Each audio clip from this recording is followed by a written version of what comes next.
प्यारे साथियों, आज 11 फरवरी 2026 को हम लोग दिल्ली के जंतर मंतर पर अपनी मांगों को लेकर इकट्ठा हुए हैं और ये अधिकार बाबा साहब अंबेडकर के द्वारा लिखे गए संविधान ने हमें दिया है। और ये अधिकार सिर्फ हमें नहीं दिया, ये अधिकार देश के हर एक उस व्यक्ति को दिया है जो अपने ऊपर हुए अत्याचार, अन्याय, जुल्म, जाति, अपने अधिकारों पे हुए अतिक्रमण पे आंदोलन कर सकता है, विरोध दर्ज करा सकता है, पत्र लिख सकता है, प्रयास कर सकता है कि उसके ऊपर जो महसूस कर रहा है कि ये कानून गलत बना है वो कानून को वापस लिया जाए। मैं अभी लोकसभा में था, बजट पे अपनी बात रख के इसलिए आपके बीच देरी से पहुंचा क्योंकि राष्ट्रपति जी के अभिभाषण पे चर्चा नहीं हो पाई। तो बजट एक महत्वपूर्ण विषय है, बजट पे मैंने अपनी बात रखी और फिर अब मैं आपके बीच में हूं। प्यारे साथियों, मैं अपनी बात को शुरू करते हुए बहुजन समाज में जन्मे सभी संतों, गुरुओं और महान पुरुषों को नमन करता हूं।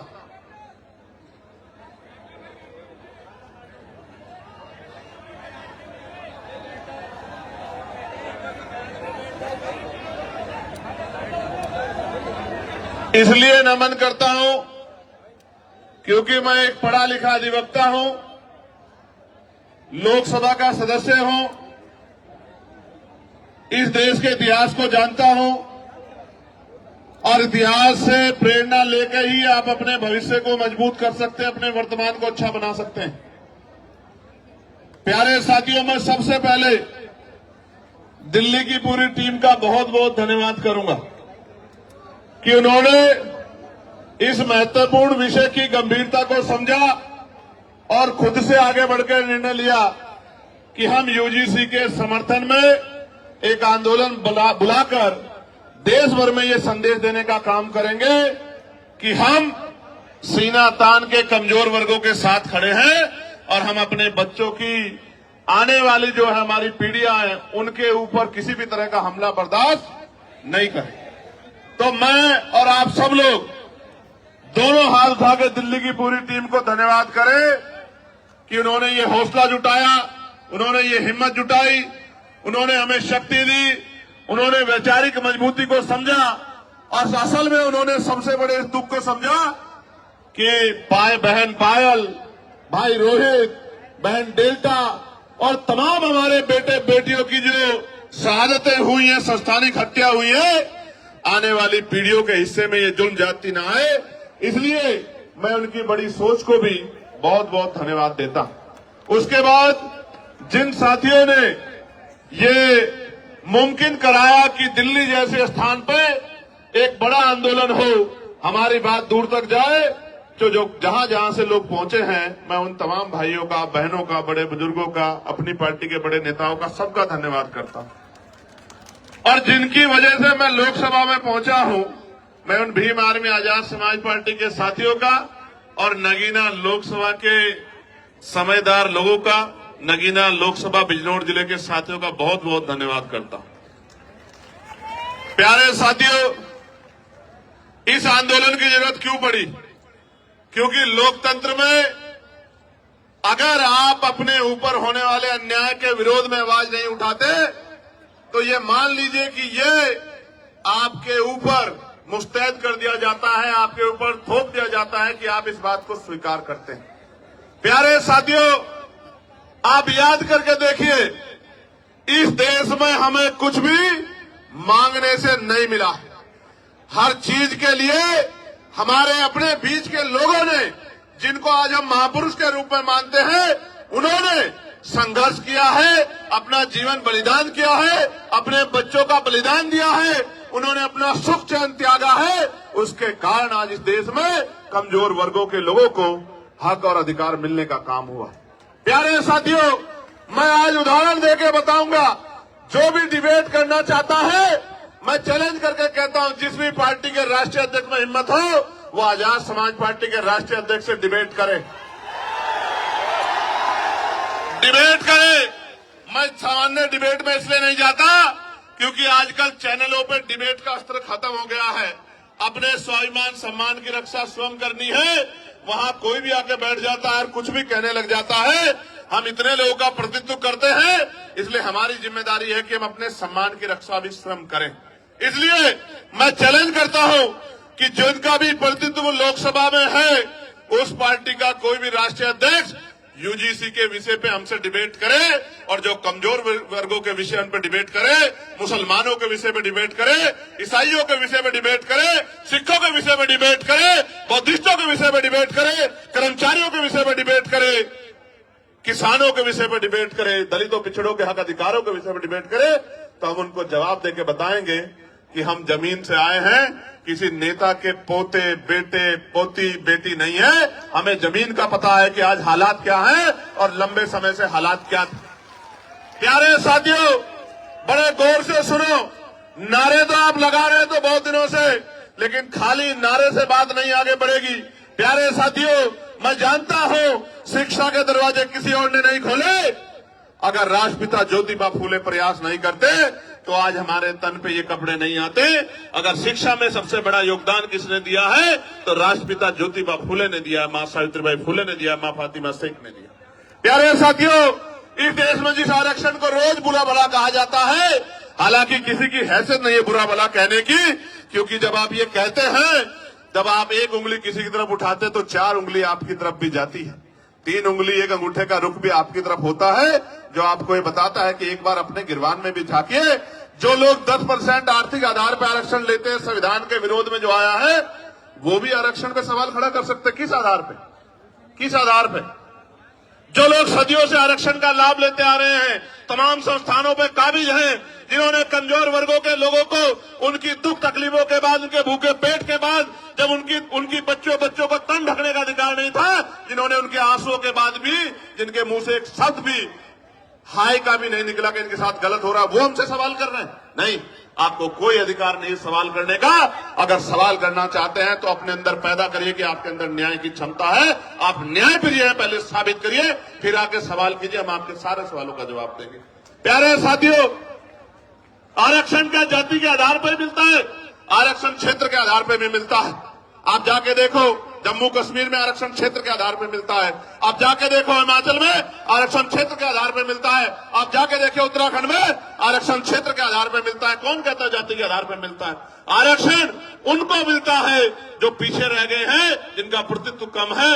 और इस देश का मैं गारंटी से कहता हूं, कास्ट सेंसस करा के आप लोग डेटा उठा के लाइए, आइए डिबेट कीजिए और बताइए आपकी संख्या कम है। मैं गारंटी देता हूं, मैं चंद्रशेखर आजाद जो लोकसभा का सदस्य है और आजाद समाज पार्टी भीमान में कार्यकर्ता में वचन दे कहता हूं, अगर किसी विभाग में आपका आरक्षण कम हुआ, चाहे वो विधानसभा हो या लोकसभा हो या कोई भी विभाग हो, अगर आपका आरक्षण, आपका प्रतिनिधित्व कम हुआ, मैं वचन देकर कहता हूं कि दलित पिछड़ों की लड़ाई को पीछे छोड़ के पहले आपकी लड़ाई लड़ने का काम करेंगे। इस बात का मैं आपको विश्वास दिलाता हूं। मैं संविधान को मानने वाला व्यक्ति हूं, न्याय प्रिय व्यक्ति हूं, इसलिए आपसे कह रहा हूं। तो मगर सच का सामना तो करना ही पड़ेगा। इस देश में अगर आरक्षण आया सबसे पहले तो 1902 में आया, जिसको छत्रपति साहू जी महाराज ने लागू किया, किसी और ने लागू नहीं किया। कुर्मी वंश के छत्रपति साहू जी महाराज ने लागू किया। उससे पहले तमाम न्याय प्रिय लोगों पे था अवसर, उन्होंने लागू नहीं। इस देश में अगर वोटिंग राइट मिला, इस देश के बहुसंख्यक लोगों को, बालिग लोगों को वयस्क मताधिकार मिला, सार्वभौमिक मताधिकार मिला, इसका श्रेय अगर किसी को जाता है तो वो बाबा साहब अम्बेडकर को जाता है। आपको इतिहास पढ़ना चाहिए। 1919 से पहले इस देश में बहुत कम % लोग वोट करते थे। मॉन्टेगो चैनफोर्ड सुधार समिति बनी और सुधार समिति ने नए पैमाने तय किए कि वोट देने का अधिकार उनको मिले जो जमींदार हैं, जो भूमि जिनके पास बड़ी संख्या में है, जो लगान देते हैं, जो टैक्स देते हैं, जो बहुत पढ़े लिखे हैं, जो पूंजीपति हैं, जिन पर व्यापार है।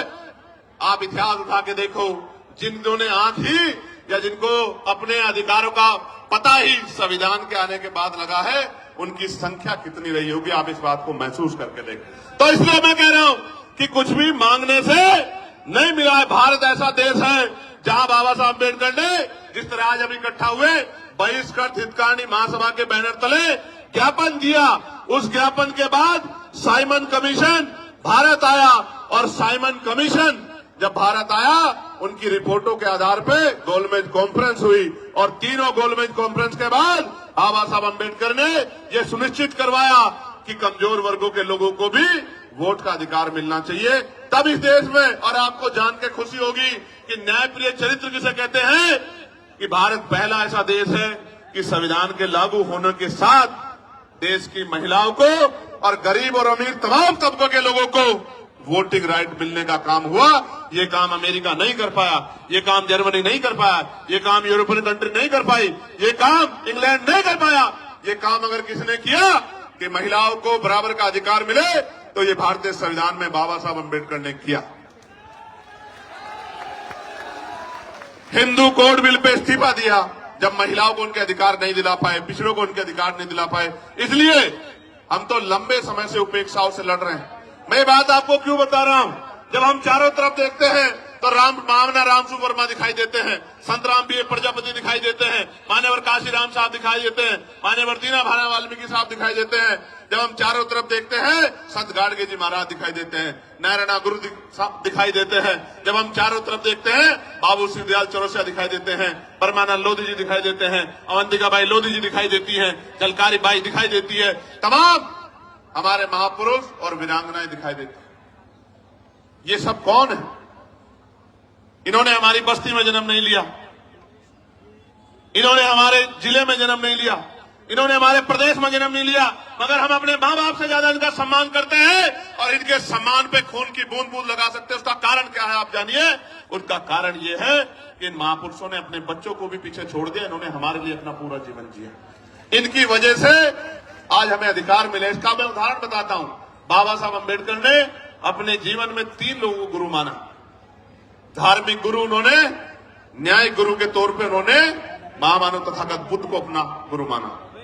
शिक्षा के क्षेत्र में उन्होंने राष्ट्रपिता ज्योतिबा फुले को अपना गुरु माना और अंधविश्वास पाखंडवाद को यानी कि विज्ञानवाद के तर्क के आधार पर बात करने के लिए उन्होंने गुरु कबीर जी को अपना गुरु माना। आप समझो, बाबा साहब ने राष्ट्रपिता ज्योतिबा फुले को गुरु माना, उनके दिखाए रास्ते पे चले, साहू जी महाराज के रास्ते पे चले। इसी वजह से वो सामाजिक न्याय की बात को मजबूती से रख पाए। कहां थे लोग जब इस देश में स्तन टैक्स लिया जाता था? कहां थे लोग इस देश में जब विधवा विवाह रोका गया था? कहां थे जब सती प्रथाएं होती थी? कौन खड़ा था इस बात को लड़ने के लिए जब महिलाओं को जिंदा जला दिया जाता था? वही महापुरुष खड़े थे जो समझते थे कि हर व्यक्ति के जीवन का मूल्य क्या है। प्यारे साथियों, बात मैं आपको क्यों बता रहा हूं कि हमारी पार्टी के नेता ये बात कर रहे थे कि भाई चंद्रशेखर आजाद पिछड़े वर्ग के लिए मैदान में आए, कोई नहीं आता। मैं उनको कहना चाहता हूं कि आप पिछड़े नहीं हैं, आप हमारे भाई हैं, हमसे पिछड़े हुए हैं। आप पिछड़े नहीं हैं, हम सब लोग पिछड़े हैं। आप हमारा परिवार हो, हमारे भाई हो, बस पिछड़े हुए हो, उन पिछड़ों को इकट्ठा करने के लिए हम लोग निकले।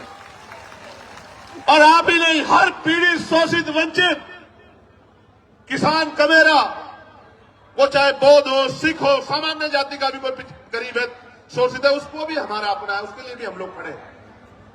मुस्लिम समाज के लोग, क्या हालत आज आपने देश में देखा?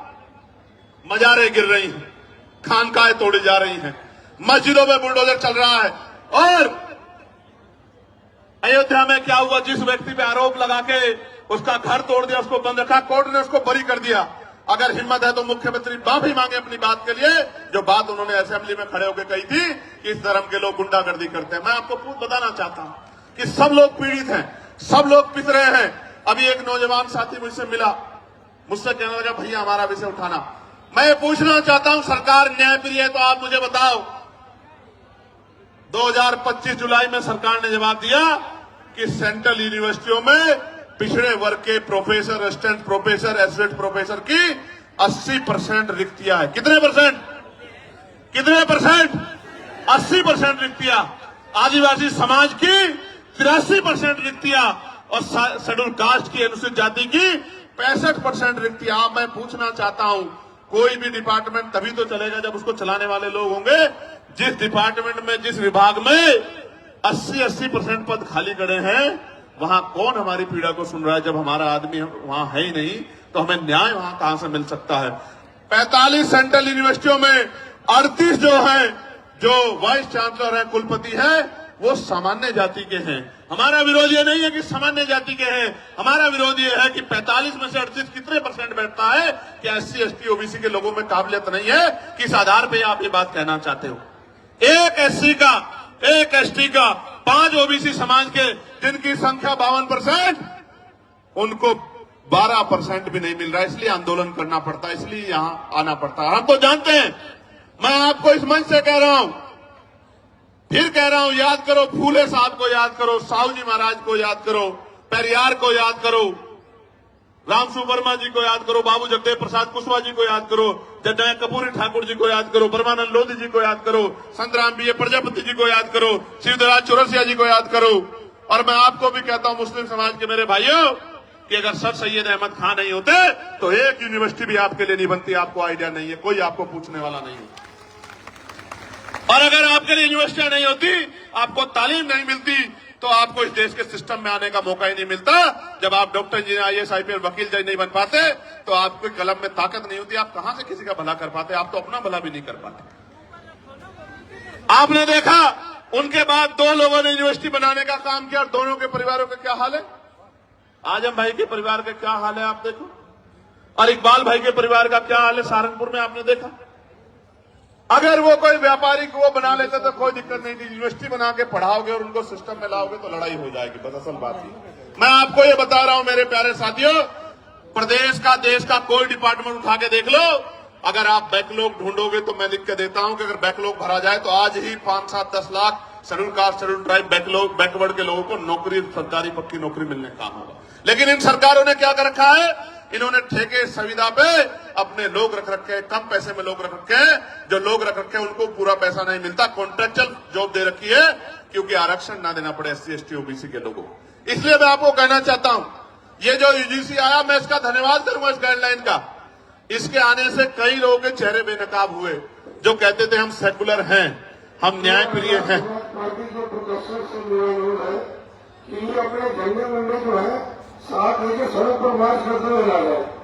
ये जो सम्मानित व्यक्ति बोल रहे हैं, मैं इनसे आग्रह करूंगा, जो एडमिनिस्ट्रेशन के लोग यहाँ हैं, मैं उनसे आग्रह करूंगा कि हमारे जो सीनियर लोग हैं, एक बार उनसे बात कर लें, ये बीच में ना अपनी बात को रखे, और ये भाषा शैली सुधारे। झंडे वंडे नहीं होते हैं, ये झंडा हमारा सम्मान है। और इस बार अगर ये भाषा शैली नहीं सुधारेंगे तो फिर ये आंदोलन आज ही नहीं, अब आगे कल के लिए भी कह दूंगा और लोगों को अपील कर दूंगा, फिर देख लेना संभाल नहीं पाओगे अगर इस तरह करोगे तो। प्यारे साथियों, मैं आपको कुछ और कहना चाहता हूं, गौर से सुनो, इन बातों पर ध्यान मत दो। ये तो पुलिस के भाई हैं, एडमिनिस्ट्रेशन के भाई हैं, सरकार के हिसाब से काम करते हैं, हमें इनकी मदद लेनी है, हमारा इनका कोई झगड़ा नहीं। आप गौर से सुनो मेरी बात को। कई लोगों के चेहरे बेनकाब हुए, कई पार्टियों के चेहरे बेनकाब हुए, कई नेताओं के चेहरे बेनकाब हुए, कई सामाजिक संगठनों के चेहरे बेनकाब हुए, और सबसे ज्यादा बेनकाब अगर कोई नारा हुआ है तो वो नारा है जो नारा लग रहा था कि जात पात की करो विदाई, हिंदू हिंदू भाई भाई।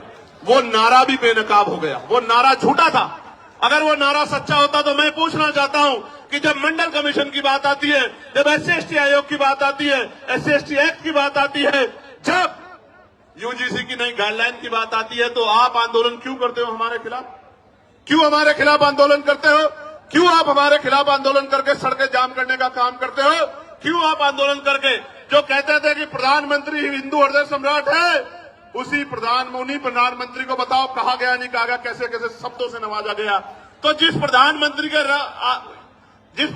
के राज में आपको EWS मिला, उन्हीं प्रधानमंत्री को जब एक आपको काल्पनिक ऐसा लगा कि भाई हमारे बच्चों के ऊपर जो है जांच बैठ सकती है, उनपे जो है उनपे मुकदमा दर्ज हो सकता है, सिर्फ काल्पनिक, कोई मामला सामने नहीं आया। हम पे तो उदाहरण है, मैं बताऊंगा पूरी बात में, हम पे उदाहरण है, कोई मामला सामने नहीं आया तो आप आंदोलन करने चले आए। क्योंकि जब भी मंडल कमीशन कहां से हिंदुओं के खिलाफ था, मुझे बताओ। अगर मेरे भाइयों को कुछ मिल रहा है और मैं विरोध कर रहा हूं तो मैं कहां से उनका भाई हुआ, आप मुझे बताओ। देखो, बहुत कुछ बेनकाब हुआ। बेनकाब ये हुआ है कि जाति सत्य है, जाति सत्य है। और जाति को ठुकराया नहीं जा सकता। जिसको हिंदू अदर्दे सम्राट कहते थे, उसी को जाति के आधार पर गाली देने का काम करते। इसका मतलब जब तक वो व्यक्ति आपका काम करेगा तब तक आप उसको पलकों बिठा के रखोगे। जैसे ही वो कोई और इनका रोल भी नहीं यूजीसी में, तो आप उनको गाली देने लग जाओगे। ये है जाति का सत्य। मैं और बताता हूं, हाथ कंगन को आरसी क्या और पढ़े लिखे को फारसी क्या। कल ही एक मामला हुआ एक बैंक में, 2 बेटियां थी। वो एक बेटी कहती है कि मैं ठाकुर और दूसरी बेटी वो ब्राह्मण समाज की है। मैं तो तमाम महिलाओं का सम्मान करता हूं, लेकिन आप देखो कि उन्होंने क्यों नहीं कहा कि मैं हिंदू हूं, और दूसरी बेटी ने क्यों नहीं कहा मैं हिंदू। एक ने कहा मैं ठाकुर, दूसरी ने कहा मैं ब्राह्मण हूं, और दोनों अपने अपने समाज से समर्थन मांग रही हैं, और दोनों के विरोध में एक दूसरे के समाज के लोग गाली बकने का काम कर रहे हैं। इसलिए मैं आपको बता रहा हूं कि वर्ग की बात ही नहीं है, ये बात जातियों तक जाती है जब आपके अधिकारों पर हमला होता है। और सबसे बड़ी बात देखो, जिनके बच्चों को जो बच्चे मर रहे हैं जिनके, क्योंकि 118% की वृद्धि हुई अपराध में। ये मैं नहीं कह रहा हूं, ये सरकार के आंकड़े कह रहे हैं, एजेंसियों के आंकड़े कह रहे हैं। 118% की वृद्धि हुई। और कानून की ये गाइडलाइन कैसे बनी? सुप्रीम कोर्ट ने ऑर्डर किया कि गाइडलाइन बनाओ यूजीसी को। यूजीसी ने गाइडलाइन बनाई, हमने नहीं बनाई। और उस गाइडलाइन में जैसे ही पिछड़े वर्ग के लोगों को जोड़ा, क्योंकि गाइडलाइन तो 2012 में बनी थी, 2012 में बनी थी, लेकिन जैसे ही पिछड़े वर्ग के लोगों को जोड़ा, तत्काल विरोध शुरू हो गया। मैं आपको बताना चाहता हूं कि इस नारे के पीछे अगर कुछ है तो वो पिछड़े वर्ग के लोगों का विरोध है। इस बात को मेरी आप याद रखना। ये सरकारें, इनकी सोच पिछड़ा वर्ग विरोधी है। और हम इस बात को इसलिए लड़ रहे हैं क्योंकि हम जानते हैं कि राष्ट्रपिता ज्योतिबा फुले हमारे लिए लड़ रहे थे, छत्रपति साहू जी महाराज हमारे लिए लड़ रहे थे, ईवी पेरियार रामानायकर, स्वामी प्यारेलाल यादव हमारे लिए लड़ रहे थे, महामना राम सुवर्मा चौधरी, महाराज सिंह भारती सर छोटूराम, चौधरी चरण सिंह हमारे लिए लड़ रहे थे। इसलिए आज हम यहाँ सीना तान के खड़े हैं कि हम अपने भाइयों को अकेला नहीं महसूस होने देंगे, हम उनके साथ। प्यारे साथियों, यूजीसी की बात हुई है, मैं पूछना चाहता हूं, कोई ऐसा प्रोटेस्ट बताओ जो यूजीसी के विरोध में हुआ हो और पुलिस ने उन पर लाठी चलाई हो। कोई एक विरोध आप मुझे बताओ पूरे देश के अंदर, या उनको पकड़ के खींचा हो, या उनके कार्यक्रम में इस तरह से माइक उठा के बीच बीच में कहा हो कि भाई आपके लोग कम है, आपके लोग ज्यादा, कभी हुआ क्या? लेकिन जैसे आप लोग आंदोलन करने आए, कहां बीएचयू में, कहां गोरखपुर यूनिवर्सिटी में, कहां लखनऊ यूनिवर्सिटी में, कहां जेएनयू में, कहां डीयू में, आपको पीट भी रहे हैं और पीट के उठा के बंद भी कर रहे हैं। क्योंकि जो समाज प्रभावी होता है, जिनके पास मीडिया होता है, जिनके अधिकारी होते हैं, जिनकी एजेंसियां होती हैं, जिनके पास वॉइस होती है, उनकी छोटी से छोटी बात भी लाखों मील तक दूर जाती है। और जिनकी आवाज नहीं होती उनको हत्या करके लटका दिया जाता है। तो चारों तरफ सुनसान, चारों तरफ इस तरह का चुप्पी होती है कि जैसे कुछ हुआ ही नहीं। इस देश में क्या नहीं सहा हमने, क्या नहीं सहा इस देश में। हमने लक्ष्मणपुर बातें कांड सुना, जहां हमारी माओ के पेट चीर के और जो बच्चे थे पेट में उनको निकाल के तलवार की नोक पे खड़ा कर दिया। क्या नहीं देखा हमने इस देश में। इस देश के दलितों, पिछड़ों, मुसलमानों, आदिवासियों में क्या नहीं सहा। कितने दंगे, कितने जुल्म, कितनी लाशें हमारी जो है, क्या क्या क्या बयां करूं मैं, क्या क्या नहीं सहा इस देश में। कितने दंगे, कितनी एनसीआरबी का डेटा क्या कहता है, कितनी बच्चों की इज्जत लुटती है। मैं कहता हूं सार्वजनिक करो, रिकॉर्ड उठा के बताओ कि जिन बच्चों की 1 लाखों की संख्या में इज्जत लुटती है, किस समाज की, किस समाज की, बताओ एक समाज को। क्योंकि ये समाज सोया हुआ है, इनको नहीं पता कि रोज इनकी बच्चियों को, बेटियों को कहीं ना कहीं प्रदेश में, देश में जुल्म जाति का शिकार होना पड़ रहा है। और जब न्याय मांगने जाते हैं तो लाठियों से स्वागत होता है, अपमानित गालियां दी जाती है। इसलिए मैं कह रहा हूं कि ये नारा तार्किक नहीं है, जो नारा लगा के आपको लंबे समय से बेवकूफ बनाया जा रहा है। ये नारा तार्किक होता तो मैं गारंटी देता हूं कि यूजीसी गाइडलाइन के खिलाफ कोई आदमी सड़क पे नहीं आता। वो कहता कि यूजीसी गाइडलाइन, अच्छा डर कौन, डरेगा कौन? कानून कितने देश में? 302 है, 304 है, 308 है, 307 है, कितने कानून है? इतने कानून बने हुए हैं, हर कानून का दुरुपयोग हो सकता है। कोई दुरुपयोग का एक तो मामला आता। 2012 से SC/ST के उसमें गाइडलाइन बनी हुई है, आप पे 10 मामले हैं जो आपके खिलाफ फर्जी दर्ज हो गए हो। कुछ तो होगा आपके पास जिसके आधार पे आप कह रहे हो, लेकिन कोई तथ्य नहीं है। एक ही तथ्य है कि हमें अपराधी मान ले। हम कहां अपराधी मान रहे हैं भाई? हम कौन है अपराधी मांगने वाले? कन्वेंशन रेट कहता है कोर्टों का। हम तो किसी को सवाल नहीं करते कि जब हाई जुडिशरी में, हाई कोर्ट में और सुप्रीम कोर्ट में हमारा रिप्रेजेंटेशन नहीं होता, हम तो तब भी सवाल नहीं करते। हम जैसा गूंगा बहरा कौन लोग होगा बताओ? कौन होगा? कौन होगा? हमसे ज्यादा सीधा सच्चा व्यक्ति तो इस देश में कोई भी नहीं होगा जो जुल्म भी सहता है और चुप भी रहता है। जानवर भी अपने हक के लिए लड़ते हैं, हम लोग तो अपने हक के लिए भी लड़ पाते हैं। हमसे ज्यादा सीधा भोला कौन होगा? और इसी भोलेपन का फायदा लंबे समय से उठाया जा रहा है। प्यारे साथियों, इसका एक उदाहरण बताता हूं कि क्यों लड़ना पड़ता है। मध्य प्रदेश में 90 के बाद, जब मंडल कमीशन के बाद आरक्षण लागू हो गया पिछड़े वर्ग के लोगों को, तो आज भी वो भैया खड़ा है। 13% आरक्षण वहां जो संवैधानिक 27% मिला है, उसमें से भी 13% मिलता है। वो रोज आंदोलन करते हैं। यही सुप्रीम कोर्ट उस मामले को, फाइल को नीचे दबा के रखता है। क्यों नहीं सुनता? जब आपने एक दिन पहले पीआई दाखिल हुई और अगले दिन सुनवाई कर ली, तो हमें पीड़ा होती है कि जब 69,000 शिक्षक भर्ती का मामला उत्तर प्रदेश का सालों भर पड़ा रहता है कोर्ट में, जब 27% रिजर्वेशन का मामला सालों पड़ा रहता है और आप कभी सुनवाई नहीं करते हो। मेरे आज भी याद है जब डिमोशन हुए थे उत्तर प्रदेश में, एक पूर्व की सरकार थी, जब उनके निगरानी में डिमोशन हुए थे, इसी सुप्रीम कोर्ट ने कहा था कि पहले डिमोशन कराओ, उसके बाद हम सुनेंगे। मैं पूछना चाहता हूं, जब हमारे हकों की बात आती है तो क्यों चुप्पी थाम लेते हो आप? हम तो उम्मीद लगा के बैठे हो कि आप न्याय के देवता हो, आप न्याय की मूर्ति हो, आप न्याय करोगे। क्या ऐसा गाइडलाइन में जिसमें गाइडलाइन ना पड़ी हो, आप मुझे बताओ। क्या उसमें आर्थिक रूप से कमजोर वर्गों को उद्देशिका में नहीं जोड़ा गया? आर्थिक रूप से कमजोर वर्ग ईडब्ल्यूएस में सारे सामान्य जाति के बच्चे, तो कैसे सामान्य जाति के खिलाफ हो गया? इसमें महिलाओं को जोड़ा गया है, इसमें दिव्यांगजनों को जोड़ा गया है, कैसे किसी के खिलाफ हो गया? और कहा गया कि भाई इसमें नोटिफिकेशन में ये नहीं रखा कि सामान्य जाति के प्रतिनिधि होंगे। मैं कहता हूं 38 जब कुलपति सामान्य जाति के हैं तो आपका रिप्रेजेंटेशन कौन कम कर देगा? जब इतना बैकलॉग है ओबीसी एससी एसटी का, तो आप हमें तो गारंटी देता हूं, जो समता समिति बनेगी बनवा लो। ओबीसी के एसटी के प्रोफेसर नहीं मिलेंगे आपको, स्टेटपुर में सीनियर प्रोफेसर मिलेंगे नहीं। आप, मेरा चैलेंज आप चेक करवा लो।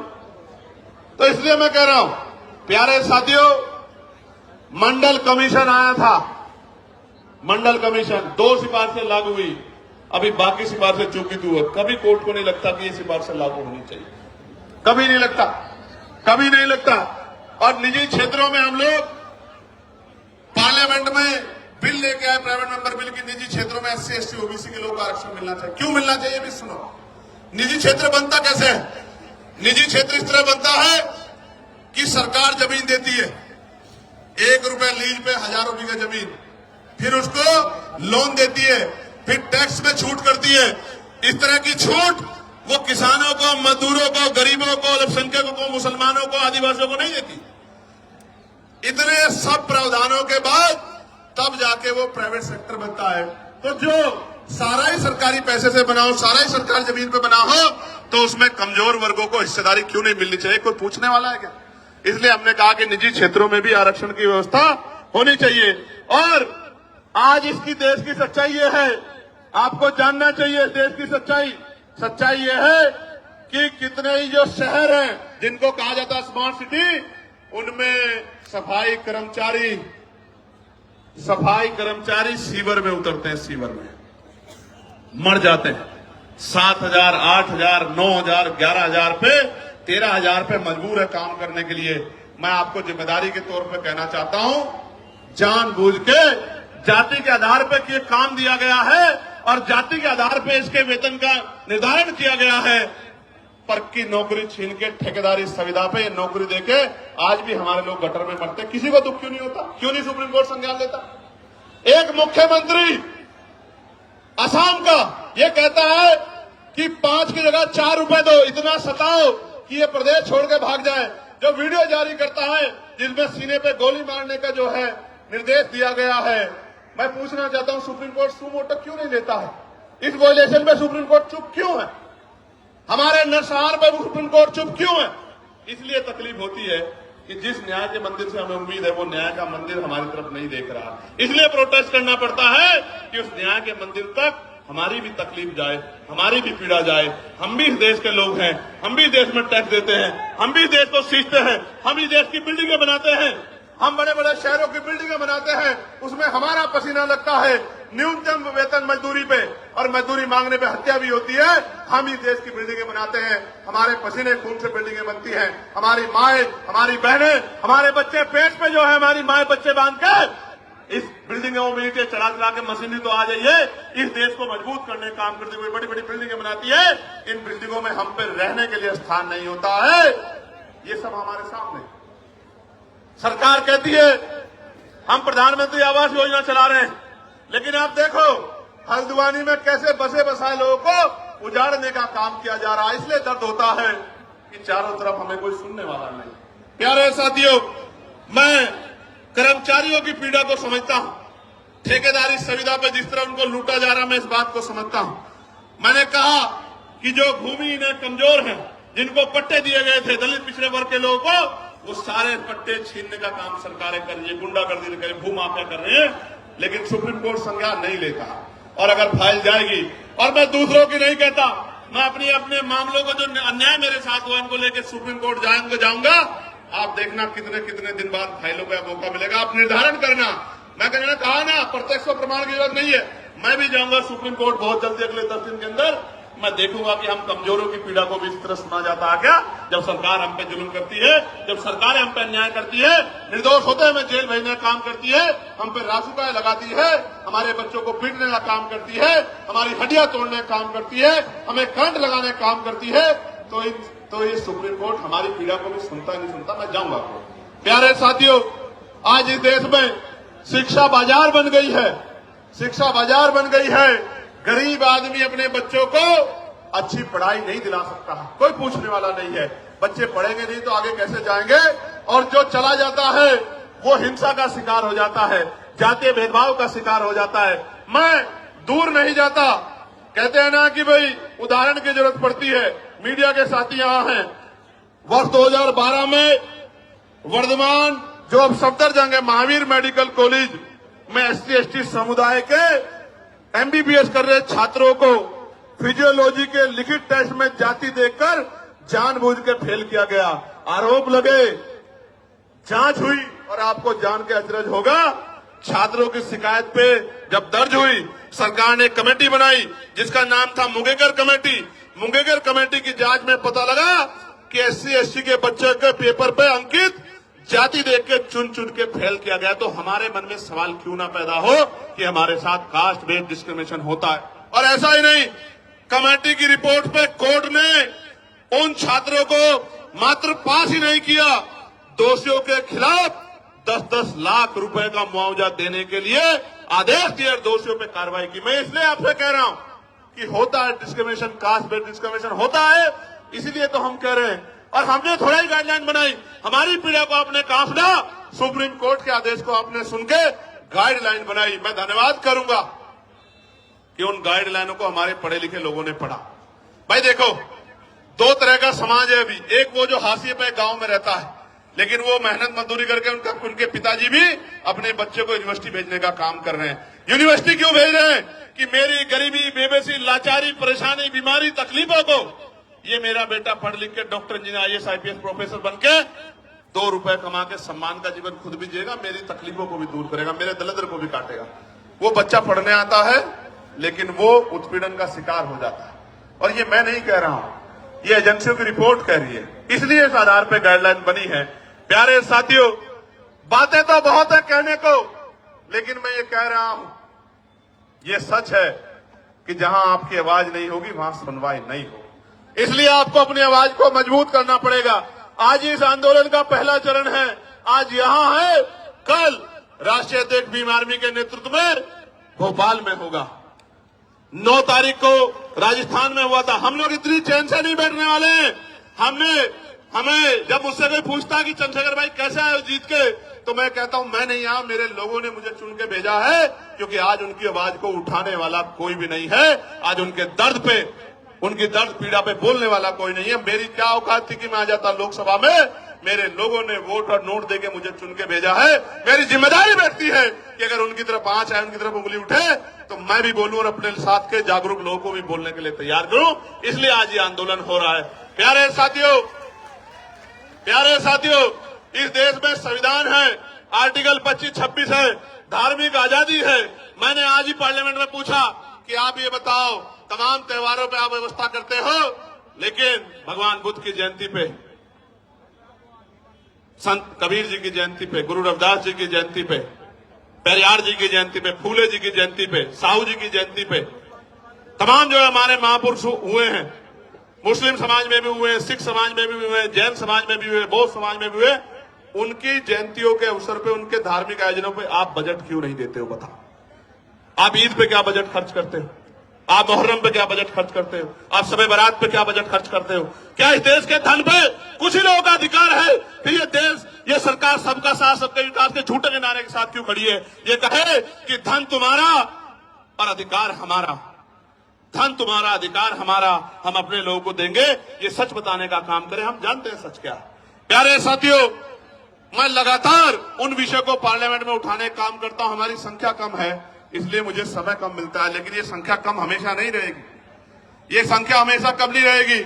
हमें लड़ाई लड़नी पड़ेगी, और अगर हम चुप रहे ज्यादा दिन तक, वो दिन दूर नहीं है कि हमारी आने वाली पीढ़ियां इस देश में पुनः गुलाम हो जाएगी। गुलामी की बेड़ियां काटने के लिए हमें संघर्ष करना पड़ेगा, और क्रांति की ज्वाला में अपना बलिदान देने के लिए सतत तैयार रहना पड़ेगा, क्योंकि महापुरुषों ने संघर्ष किया था तो हम लोगों को अवसर मिला है। और अगर आज हम लोग संघर्ष करेंगे तो आने वाली पीढ़ियों को अवसर मिलेगा। और अगर हम लोगों ने चुप्पी थाम ली, निजी स्वार्थों में चुप हो गए, जिस तरह हमारे कुछ नेताओं ने अपने लोगों का हाथ छोड़ के और ये कहा कि भाई हम इनके साथ है, मैं कहना चाहता हूं आपको सबके साथ रहना चाहिए, लेकिन गलत को गलत और सही को सही तो कहना चाहिए। अगर गलत होता तो मैं भी उनकी बात करता, लेकिन जब गलत नहीं है तो सिर्फ वोट के लिए आप उधर चले गए। जब आप पावर में नहीं हो तो आज आप उधर जाके खड़े हो गए हो, कल आप पावर में होंगे तो मैं कैसे उम्मीद करूं कि आप हमारे लोगों के बारे में सोचोगे। ये बहुत बड़ी चिंता हमारे समाज के सामने, हम गरीब, कमजोर, दलित, पिछड़े मुसलमानों के सामने देश में आ गई। प्यारे साथियों, चारों तरफ अंधेरा है, चारों तरफ चुप्पी है, सब लोग आंखें बंद करके बैठ गए हैं। ऐसे दौर में अगर हम लोगों ने भी आंखें बंद कर ली तो मैं लिख के देता हूं कि लड़ने की हिम्मत टूट जाएगी। मेरी बात को आप याद रखें। जब मैं ये लड़ाई लड़ रहा हूं, आपको नहीं पता इसके बाद मुझे क्या मिलेगा। मीडिया में जो उस तरह की सोच के लोग हैं, वो मेरे खिलाफ राजनीतिक प्रोपगंडा चलाएंगे, झूठे प्रोपगंडे चलाएंगे। वो जो अधिकारी उस सोच के हैं, वो मुझे, मेरी पार्टी कार्यकर्ताओं को तोड़ने की कोशिश करेंगे, झूठे मुकदमे लगाएंगे। लेकिन मैं आपको बताना चाहता हूं, जीवन एक बार मिला है, जीवन बार बार नहीं मिलता। मौत कल की आती आज आ जाए, हम अपने लोगों के हितों से किसी भी कीमत पे समझौता नहीं करेंगे। और अगर हम जैसे लोग चुप हो गए, हम जैसे लोग बैठ गए, तो मैं लिख के देता हूं कि फिर कोई हिम्मत नहीं कर पाएगा कि वो लड़ाई को लड़ ले। प्यारे साथियों, लड़ाई बड़ी महत्वपूर्ण है। आज आपने इतनी बड़ी संख्या में जुटकर ये संदेश सरकार को दे दिया कि आप लोग कमर कसे हुए बैठे हो, मेरे एक आदेश का इंतजार कर रहे हो। मैं आपको विश्वास दिला के बताता हूं, चंद्रशेखर आजाद के लिए, आजाद समाज पार्टी के एक सिपाही के लिए, हमारे नेताओं के लिए, कार्यकर्ताओं के लिए समाज हित पहले है, व्यक्तिगत हित बाद में है। हम मिट तो सकते हैं, लेकिन समाज के हितों से समझौता करके झुक नहीं सकते। मेरी बात को आप याद रखें। मैं अकेला व्यक्ति था, भंते जी यहां बैठे हैं, मैं अकेला व्यक्ति था जिसने बीटी एक्ट के खिलाफ आवाज उठाई कि बीटी एक्ट 1949 खत्म किया जाए, क्योंकि उसमें बौद्धिस्ट समाज के लोगों के साथ अन्याय हो रहा। प्यारे साथियों, ये बातें मैं आपको इसलिए बता रहा हूं कि आपको जागरूक होना पड़ेगा। यहां तो बहुत सारे ऐसे लोग हैं जो बिल्कुल अपने से दिखाई देते हैं, ऐसा ही पढ़ना पहनते हैं, लेकिन अपने नहीं हैं। आज तो हर पार्टी आपको लुभाने के लिए अपने नेताओं को, फरीदाबाद के लोग सुनो, पलवल के लोग सुनो मेरी बात को, हर पार्टी ऐसे पटके पहना के अपने लोगों को घुमाने लगी है, लेकिन ऐसा पटका पहनने वाला सच्चा नहीं हो सकता। बाबा साहब अम्बेडकर को और बहुजन महापुरुषों की विचारधारा पे चलने वाला व्यक्ति सच्चा हो सकता है। नीला पटका तो बाजार की हर दुकान पर मिल जाएगा, कोई भी पहन घूम जाएगा। कोई पार्टी बताओ, आप औरों को छोड़ो, भारतीय जनता पार्टी को देखो, जिन आरएसएस के लोगों ने जीते जी बाबा साहब की शव यात्रा निकाली, वही आरएसएस के बीजेपी के लोग सबसे बड़ा फोटो बाबा साहब का लगाते हैं नहीं लगाते हैं? तो अगर बाबा साहब की फोटो लगाने वाला सच्चा है, नीला पटका पहनने वाला, मात्र नीला पटका पहनने वाला सच्चा है, तो हर वो व्यक्ति सच्चा है जो वोट के लिए आपको जय भीम कर रहा है या नमस्कार कर रहा है। मैं आपको कहना चाहता हूं मेरे लोगों, ये वोट का अधिकार नहीं होता, ये वोट का अधिकार नहीं होता तो ये अमीर लोग आपकी बस्तियों में नहीं आते मेरे लोगों। ये वोट का अधिकार नहीं होता तो ये अमीर लोग आपकी गलियों में नहीं आते, आपके घरों में नहीं जाते। और आप देखो किस तरह की व्यवस्था है कि आज भी अगर भेदभाव नहीं है तो बहुत सारे नेता जाके कमजोर वर्गों के घरों में खाना खाने का नाटक क्यों करते हैं भाई? खाना खाने का नाटक क्यों करते हैं? इसलिए करते हैं कि वो एहसास कराना चाहते हैं कि हम बदल रहे हैं। आप बदलते तो हमारे खिलाफ विरोध क्यों करते? क्यों विरोध करते हमारे खिलाफ? हमारे बच्चों की जान जा रही है, आप पे एक मामला नहीं है। मैं चैलेंज करता हूं, अगर झूठे मुकदमे दर्ज करने की बात आप कर रहे हैं तो 12 से गाइडलाइन बनी है, 26 हो गया है। आप 100 मामले उठा के लेके आओ, हम लोग चर्चा करेंगे, आपकी बात को सुनेंगे। लेकिन मैं मानता कि अगर आपने यूनिवर्सिटी में बैठे अध्यापकों ने, प्रोफेसरों ने, यूनिवर्सिटी में पढ़ने वाले उन बच्चों ने जो आज डर रहे हैं, अगर आगे बढ़ के उन्होंने कहा होता कि डिस्क्रिमिनेशन हो रहा है, कानून बनाओ, तो मैं स्वागत करता कि आपका चरित्र न्याय कीजिए। प्यारे साथियों, मैंने पहले भी कहा, वही डरेगा जो अपराध करेगा। जो अपराध नहीं करेगा वो क्यों डरेगा? मैंने कहा कि जो अपराध नहीं करना चाहते वो बच्चे पढ़ रहे हैं, क्योंकि इस देश के मीडिया के चैनलों में हमने सुना जब किसान आया था तो किसान नहीं आया था, खालिस्तानी आए थे, खालिस्तानी। जब एनआरसी का आंदोलन चल रहा था तो मुसलमान नहीं लड़ रहा था, जैन सिंह बोध नहीं लड़ रहा था, पता नहीं क्या क्या नाम दिए गए थे। जब अपने हकों के लिए दलित पिछड़े आते हैं, आदिवासी आते तो नक्सली कहा जाता है। इसलिए मैं इस टीवी को सुन के ही समझ आता है कि जो अभी कुछ दिन पहले आंदोलन कर रहे थे वो आंदोलनकारी नहीं थे, वो आंदोलनकारी नहीं थे, क्योंकि जो जिनको पढ़ना है वो तो पढ़ रहे हैं। मैंने तो अपने बच्चों से कहा कि आप मत जाओ कहीं भी, आजाद समाज पार्टी है, भीम आर्मी है, हमारा लीगल सेल है, आर्य जी है, रजनीश जी है, हम लोग लड़ेंगे ना भाई। जिनको हम लोग वोट देते हैं उनकी क्या जिम्मेदारी है कि वोट लेके हमसे मुंह फेर लें? फिर हमारे लिए लड़ने की जिम्मेदारी किसकी है? आंदोलन करने की जिम्मेदारी किसकी है? सरकार से सवाल पूछने की जिम्मेदारी किसकी है? विरोध प्रदर्शन करने की जिम्मेदारी किसकी है? और अगर ये काम नहीं कर रहे हैं तो वो हमारे नेता नहीं हो सकते हैं। अगर अपने हमारे बच्चों को लड़ने के लिए आना पड़ा तो हमारे नेताओं को शर्म आनी चाहिए। तो इसलिए मैं उन बच्चों को विश्वास दिलाने के लिए, जो पढ़ रहे हैं जेएनयू में, डीयू में, जो पढ़ रहे हैं पटना यूनिवर्सिटी में, जो पढ़ रहे हैं लखनऊ यूनिवर्सिटी में, प्रयागराज यूनिवर्सिटी में, बीएच यूनिवर्सिटी में, उत्तराखंड, उन सब बच्चों को ये बताने के लिए आया हूं कि हमारे लिए राजनीति बाद में, समाज हित पहले, अपने बच्चों का भविष्य पहले। हम अपने बच्चों को विश्वविद्यालय में मरने नहीं देंगे, इसलिए हम लोग आज मैदान में जंतर मंतर पे खड़े। प्यारे साथियों, मुझे साथियों ने आते बताया कि कुछ लोग उल्टे सीधे सवाल पूछ रहे हैं। मैं आपको कहना चाहता हूं, इन उल्टे सीधे सवालों से देखो, अपने ही 4 आदमी वो लेके आएंगे और अपना एक कैमरा और वो लेके आएंगे और उनके आगे कर देंगे और उनसे उल्टे सीधे सवाल पूछेंगे, वो उल्टे सीधे जवाब देंगे। इन बातों से अब हम लोग सोशल मीडिया समझदार हो गए। अब ये बातें चलने वाली नहीं, अब ये बातें किसी मोर्चे पे चलने वाली नहीं है। मैं ताजा उदाहरण बताता हूं आपको, मैं कहना नहीं चाहता था मगर बताता हूं, पता लगना चाहिए आप लोगों को। मैं पिछले 20-25 दिन से सहारनपुर नहीं गया क्योंकि लगातार मैं अपने लोकसभा क्षेत्र के मुद्दों को उठाने के लिए पार्लियामेंट में कोशिश कर रहा हूं। और इस बीच में हमने रैलियां की, आगरा की रैली की, फिर हमने कन्नौज की रैली की, फिर हमने 8 तारीख को संत कबीरनगर की रैली की। तो एक घटना मेरे जिले में घटी जहां शोभा यात्रा निकालने के लिए परमिशन को लेकर विवाद हुआ। अब उन बच्चों से कहलवाया गया कि भाई चंद्रशेखर भाई ने मदद नहीं की। पहली बात तो बच्चे मुझे कभी मिले ही नहीं ना। मैं छुटमलपुर जाता हूं, मैं यहां से जाता हूं तो अपनी जिम्मेदारी अदा करने के लिए नगीना जाता हूं, नगीना से निकलता हूं तो देश भर में जाता हूं। मैं कभी आराम करने छुटमलपुर जाता नहीं, तो बच्चे मुझसे कभी मिले ही नहीं। वो मुझे कुछ बताते तो मैं उनके लिए लड़ता, हल करने के लिए कोशिश करता। हालांकि कोई ऐसा थोड़ा जो मेरी बात टाल दे वहां, आप समझ रहे हो भाई। राजनीतिक रूप से भले ही मैं वहां बहुत मजबूत नहीं, लेकिन सामाजिक रूप से इतना मजबूत हूं, मैंने इतना काम किया, किसी को भी कह दूंगा वो अपनी नाक नीची करके मेरी बात को मान लेगा, इतना दम मैं रखता हूं। लेकिन काम की बात जानो, वो बच्चे मेरे पास आए नहीं, मैं घर गया नहीं, लेकिन चलाया गया कि देखो चंद्रशेखर भाई ने मदद नहीं की। भाई आप मुझे बताओ, मेरे पास कोई मामला नहीं आएगा, मैं कैसे मदद कर दूंगा, आप बताओ। लेकिन चलाया गया कि भाई चंद्रशेखर मदद नहीं कर रहे हैं, चंद्रशेखर तो भाई मुस्लिम भाइयों का मामला इसलिए मदद नहीं कर रहे हैं। मैं पूछना चाहता हूं, ये मुस्लिम कोई अलग थोड़े, ये भी तो हमारे ही हैं। इनको मैं अगर किसी बात को अपने 20 नेताओं को भेज देता तो सब लोग फूल करके स्वागत कर देगा, लेकिन मुझे पता ही लगा तो मैं क्या कर दूंगा। जब पता लगा तो मैंने खबर की तो उन्होंने ही कहा कि हम निकलवा देंगे भाई साहब। लेकिन आपको पता क्या हुआ, पुलिस ने कह दिया कि हम परमिशन नहीं देंगे। मैंने डीआईजी से बात की, मैंने कमिश्नर से बात की, मैंने एसएसपी से बात की, मैंने डीएम से बात की कि निकलवाओ उनकी शोभा यात्रा, क्यों रोक रहे हो। तो बोले साहब हम नहीं देंगे परमिशन। तो ये देखो सरकार झगड़ा कराना चाहती है हमारे लोगों को, आपको समझना पड़ेगा। और मैं समझता हूं कि मेरी लड़ाई शोभा यात्रा तक सीमित नहीं है, मेरी लड़ाई तब तक जारी रहेगी जब तक आपको स्वाभिमान सम्मान का जीवन नहीं मिलता। मेरी लड़ाई तब तक जारी रहेगी जब आपको हक अधिकार नहीं मिलते। मेरी लड़ाई तब तक जारी रहेगी जब तक आपकी जेब में पैसा नहीं आता। मेरी लड़ाई तब तक जारी रहेगी जब तक आपके भी टूटे फूटे मकान ऐसे नहीं बनते जैसे दूसरे लोगों के हैं। मेरी लड़ाई तब तक जारी रहेगी। इसलिए मैं तो इस देश में हक अधिकार की लड़ाई लड़ रहा हूं।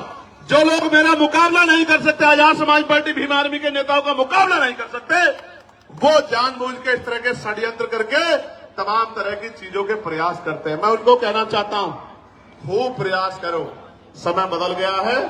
उत्तर प्रदेश में आने वाला समय आजाद समाज पार्टी काशीराम का है, मेरी बात को आप याद। और सिर्फ उत्तर प्रदेश में नहीं है, सिर्फ उत्तर प्रदेश में नहीं है, हरियाणा में, मध्य प्रदेश में, राजस्थान में, उत्तराखंड में, मैं कहना चाहता हूं दिल्ली में, बिहार में, झारखंड में, जो उत्तर भारतीय क्षेत्र में, कहना चाहता हूं डंके की चोट पे कि अगले 5 साल बाद आजाद समाज पार्टी राष्ट्रीय पार्टी होगी। मेरी बात को आप याद, क्योंकि हर व्यक्ति के पास समस्या है, आजाद समाज पार्टी पे समाधान है। इसलिए सब लोग एडी चोटी का जोड़ लगा के सुबह शाम षड्यंत्र करते रहते हैं। इतना काम ये अपनी पार्टी के लिए करे तो इनकी पार्टी का भी 1-2 एमएलए जीत जाएगा। अगर ये इतना काम करे, अपना काम नहीं करते, बस यही काम करते, कभी हमारे नेताओं को पकड़वाते हैं, कभी अखबार में ऐसी खबरें छपवाते हैं। इनसे थोड़े डरने वाले हम लोग, इन साजिशों से हम लोग निर्देश दी डरने वाले नहीं, याद रखना मेरी बात। इनसे नहीं डरने वाले हैं, इन साजिशों से डरने वाले। लेकिन वचन देके दिल्ली से कह रहा हूं आपको, हम प्रथम और अंतिम भारतीय हैं। भारत की अस्मिता पे कोई आंच आएगी, भारत की सेना के सम्मान पे कोई आंच आएगी, जो हमारा गौरव है, हमारे अर्धसैनिक बलों पे, हमारे पुलिस के भाइयों पे कोई आंच आएगी, अगर हम में खून की कमी भी हो जाएगी तो हम अपने खून का कतरा कतरा देके इस देश के गौरव की रक्षा करेंगे। मैं आपको वचन देके कह रहा हूं।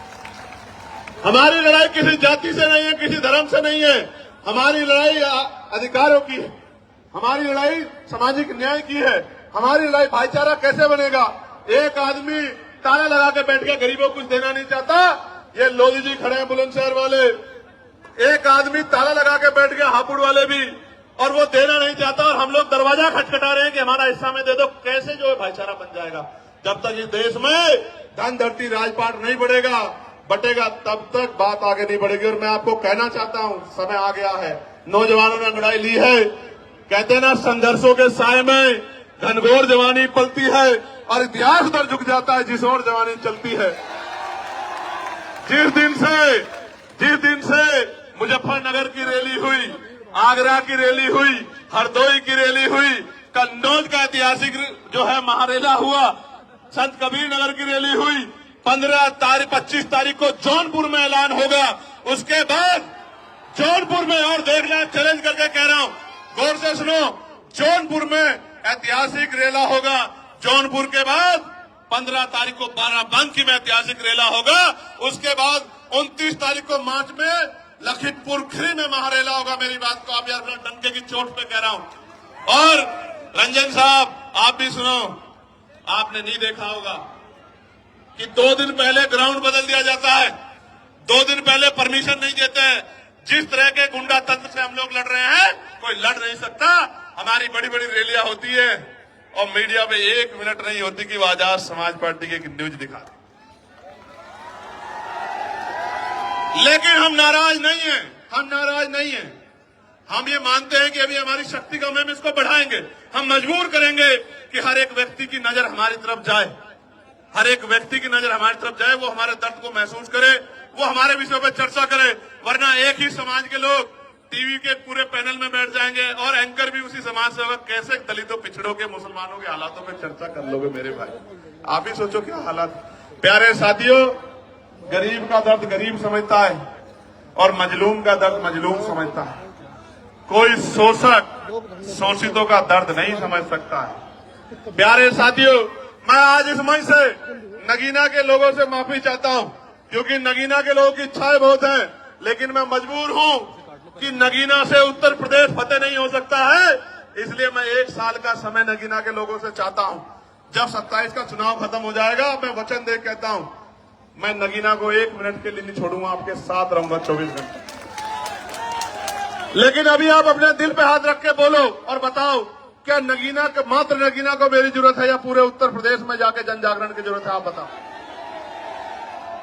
देखो, मेरे पास अभी 5 करोड़ की निधि है और वो ट्रांसपेरेंट है। मैं चैलेंज कर कहता हूं, अगर मेरी साख पे कोई सवाल खड़ा कर देगा तो जो वो सजा देगा उसको मान लूंगा।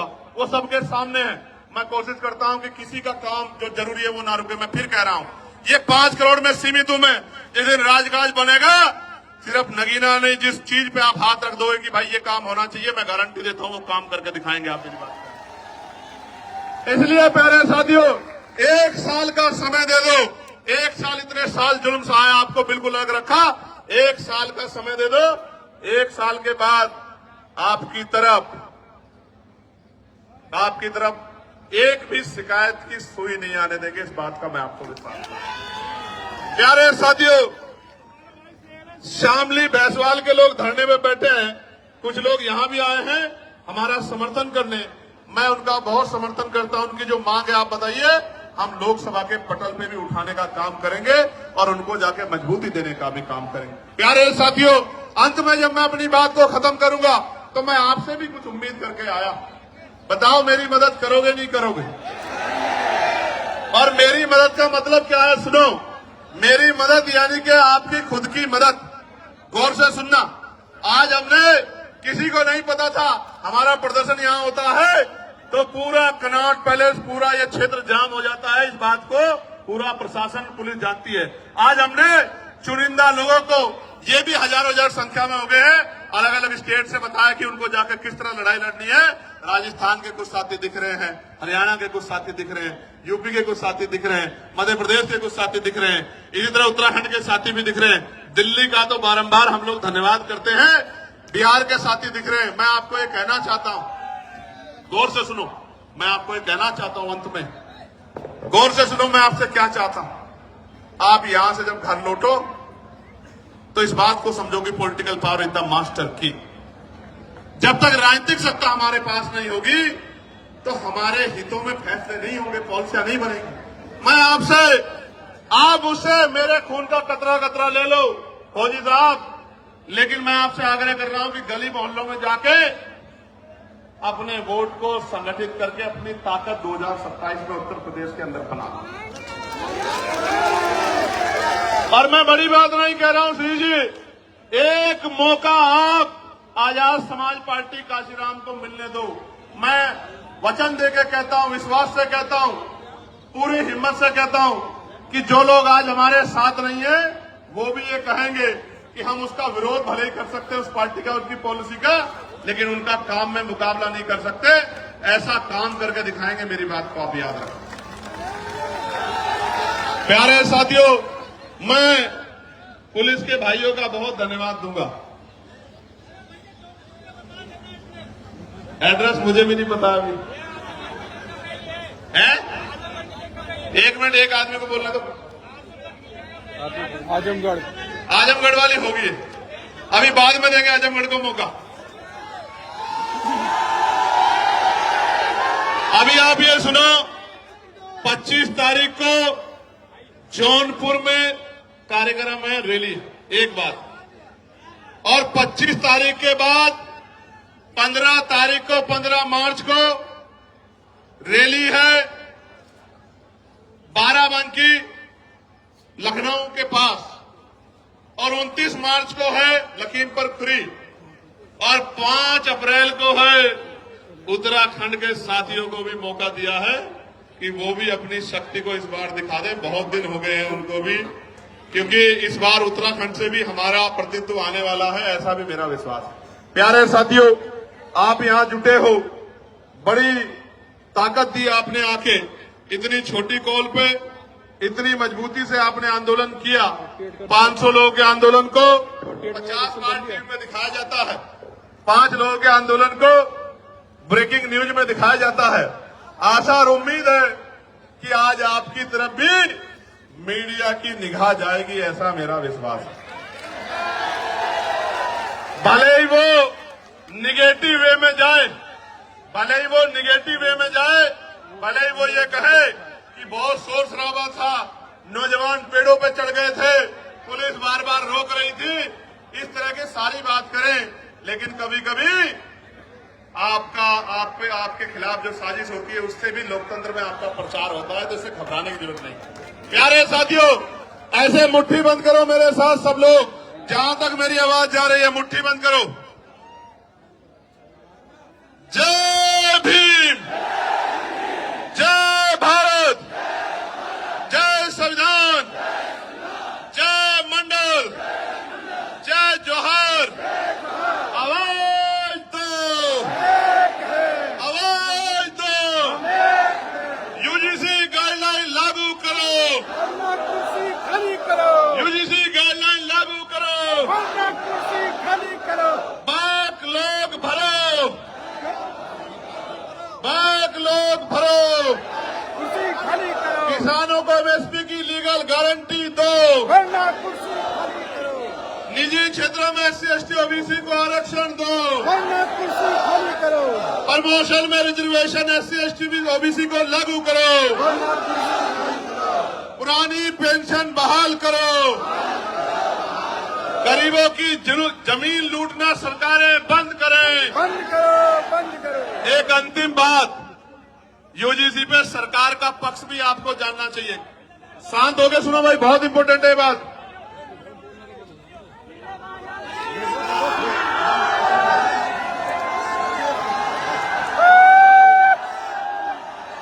एक मिनट सुनो, अभी चर्चा करेंगे, खत्म कर रहे हैं। सुनो, इंपॉर्टेंट बात सुनो भाई, सुनो आगे जो है, आगे सुनो जो खड़े।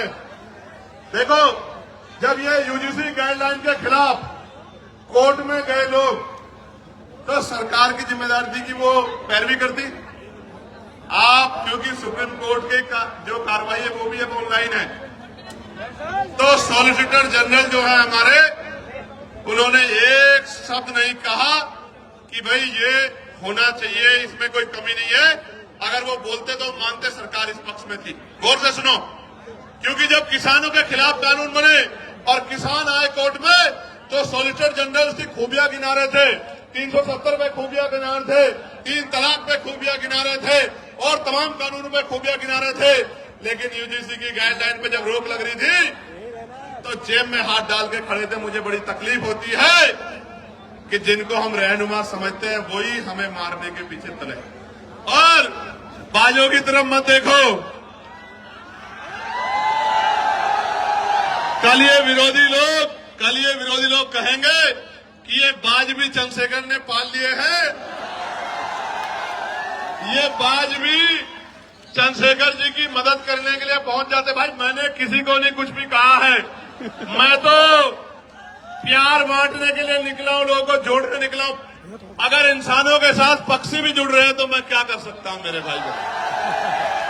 प्यारे साथियों, मैं पुनः दिल्ली की पूरी टीम का बहुत बहुत धन्यवाद करता हूं, बहुत बहुत धन्यवाद करता हूं। भाई